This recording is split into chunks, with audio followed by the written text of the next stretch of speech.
Miran is a young woman that works as an escort at a bar to get back all the money she lost in the stock market. It's also a way to stay away from her apartment because going back there means being available for her husband to beat up. One afternoon, bouncer Karp calls her to take care of a particularly hard-to-please client, and that's how she meets Jin Tae, a young man from China that jokingly tells her he left his country because he killed a man. They get along so well that they exchange phone numbers and even start seeing each other outside her workplace. After spending the night together, Jin Tae discovers the bruises Miran's husband left on her body and comments that wife beaters never change, which he knows because his father used to hit his mother too. She was the one that didn't let him do anything about it, and Jin Tae begs Miran not to make the same mistake and put an end to it. Miran begins considering the idea when she remembers the money she would get from the life insurance policy, and after lots of thinking, she accepts sharing that money with Jin Tae and start a new life with him if he kills her husband.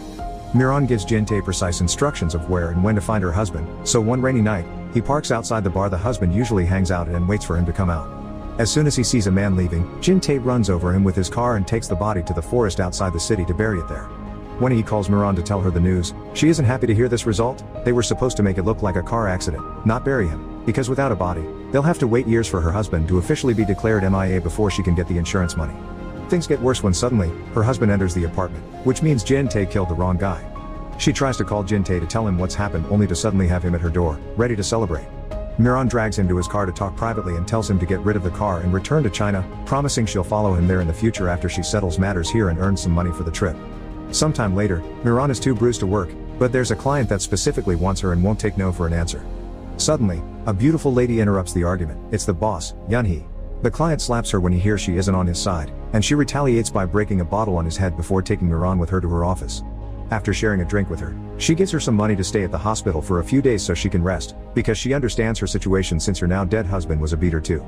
If Miran ever needs her help, she is free to go to Yunhee for it. Once she starts feeling better, Miran goes to visit Jin Tae, who is looking incredibly sick.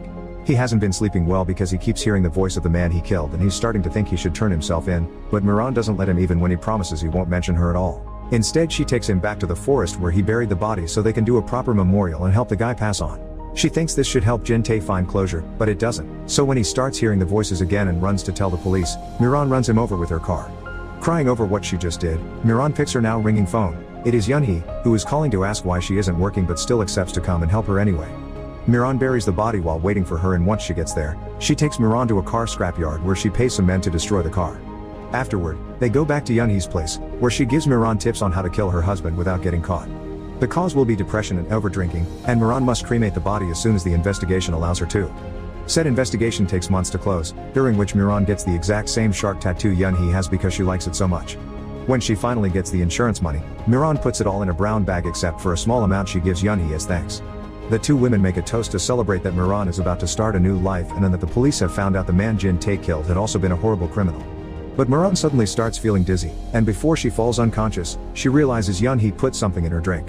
She wakes up a few hours later, only to find herself in her underwear and tied to a table. Yunhee is there too, and after lamenting not having used enough sedatives to keep Miran asleep, she proceeds to cut her body in pieces using a power saw. Meanwhile, Tae-young, a customs officer, meets with Mr. Park, a crime lord he owes money to and now is threatening him with death if he doesn't get paid.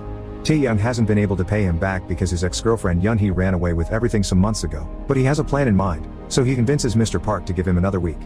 His plan is to use his position as customs officer to help a high school friend, Oh Dong-pal, flee the country, for which he'll get handsomely paid. For this task, he recruits the help of Karp, who is his very distant cousin but also one of Mr. Park's henchmen.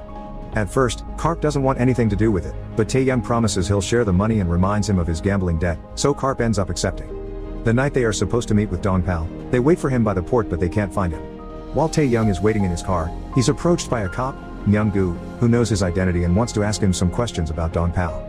They go to a restaurant and while eating, Myung-gu tells Tae-young that Dong-pal is a wanted man because of some scams he's pulled, but Tae-young pretends he hasn't talked to Dong-pal since high school. Myung-gu also asks him some suspicious questions about his marital status before taking a selfie together and leaving, so now Tae-young has to deal with the bill. The next day, Mr. Park calls Tae-young to meet him again and tells him Karp has shared the plan with him. At first, Tae-young denies there is any plan, but when they're about to hurt Karp for lying, Tae-young decides to tell the truth to save him. Mr. Park inserts himself into the plan and demands part of the money, so now Tae-young and Karp have to double their efforts to find Dong-pal or Mr. Park will kill them. To do so, Tae-young asks Karp to follow Myung-gu around to see if the clues the police get can help them as well. A couple of days later, Tae-young returns to his apartment to find Yunhee waiting for him there and making dinner.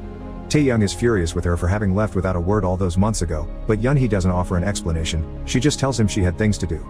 Seeing as this isn't enough to calm him down, Yeon-hee tries to leave the apartment, but Tae-young stops her because he can't deny he's missed her, and the two of them end up in bed together. Afterward, Yeon-hee asks him to help her leave the country using Moran's passport, but Tae-young refuses, telling her he can't trick him with intimacy any longer. Their conversation is suddenly interrupted by the doorbell. It's Myung-gu, who has brought food to make up for having made Tae-young pay for their meal the other day, and he invites himself in, getting surprised when he sees Yeon-hee because Tae-young had told him he was single. While the three of them share dinner, Tae-young ignores the constant calls from Karp and asks Myung-gu if the cops have found Dong Pal. It turns out they haven't and he's already been arrested, so now Myung-gu is on the case of the female body they found in pieces.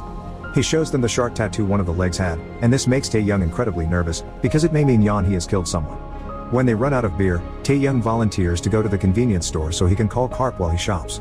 He puts him up to date with what's going on, unaware that one of Park's henchmen is spying on Karp, and when they're done, he returns to his apartment only to find Yeon-hee has killed Myung-gu for touching her leg.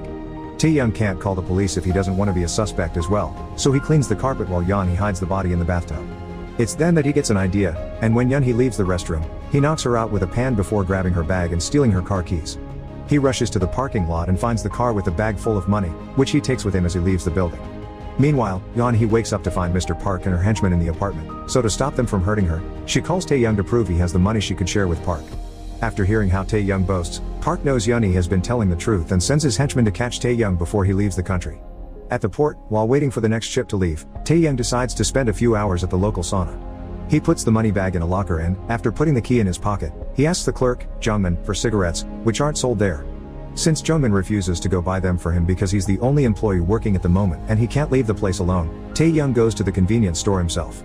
On his way out, he sees Park's henchmen are following him around so he starts running away, but as soon as he tries to cross the street, he is run over by a truck. A moment later, when Jungmin closes up the sauna to clean, he checks all the lockers to be sure they're empty and finds the bag with the money. Afraid someone may still ask for it later, he tells his coworker he'll leave it in the storage room, making sure to hide it behind other bags to make it harder to find.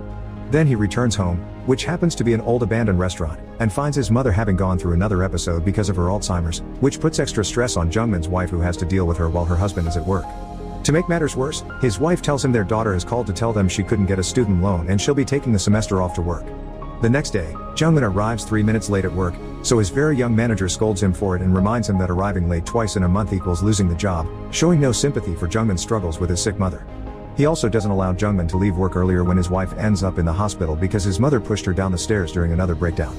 By the time he makes it to the hospital, his daughter had already arrived even when she came all the way from Seoul, and his wife tells him she can't take care of his mother any longer.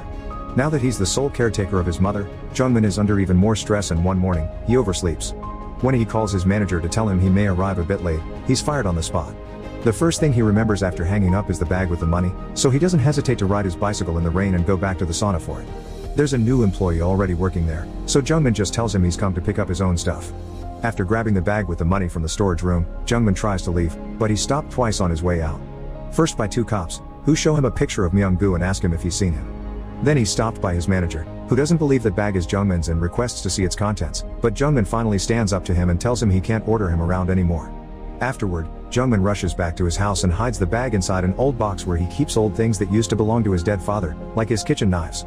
The following day, he discovers his wife has started to work because he's unemployed, so Jungmin tells her he has some money and they should open the restaurant again, but she turns him down. Afterward, he goes to a cafe to meet his manager, who wants to give him what he owes him of his salary not to have legal trouble in the future. When Jungmin gets there he discovers this is a lie. His manager is sharing a table with Yeon-hee and Mr. Park pretending to be cops. They ask him about the brown bag and even show him a photo. Jungmin considers saying he hasn't seen him before, but his manager obviously remembers it, so instead he says his own bag just happens to be the same model as the one on the picture. The manager doesn't believe him and says so, but Jungmin sticks to his story before leaving the restaurant, unaware that he's being followed. He rushes back home and opens the box to take out the money bag, but at that moment, Yeon-hee and Park break into the room and take the bag from him. Yeon-hee quickly can tell there's some money missing, so Jungmin explains he has used some of it to pay for his daughter's tuition before his mother barges in and attacks Yeon-hee. Park quickly knocks her out with an iron and does the same on Jungmin, so while he's distracted by that, Yeon-hee grabs the old kitchen knives from the box and uses them to kill Park. On her way out, she lights the house on fire, and the smoke is quickly noticed by Park's right hand, who comes inside to check on him and finds him dead. Moments later, Jungmin wakes up and sees it's just him and his mother in the house. He hurries to drag her out and together they watch their home burn while she tries to comfort him by telling him that as long as he has both hands and both feet, he has a chance to start over and rebuild. Meanwhile at the airport, Yeon-hee still has 30 minutes before her plane leaves, so she puts the money bag in a locker and with the key in her pocket, she goes to the bathroom. While washing her hands, she's approached by Park's right hand, who ignores her money offer and drags her into one of the stalls to stab her over and over until she dies. When he leaves the bathroom, he's caught on camera, and these security recordings will appear on TV the next day when the police start looking for him. One of the poor cleaning ladies is given the task of cleaning the blood off the bathroom floor and walls after the body is taken away, and while she's mopping the floor, she finds the locker key he dropped while struggling against her aggressor. The woman uses the key to open the corresponding locker and is shocked to find a bag full of money, which she takes with her while leaving the building before anyone else can see it.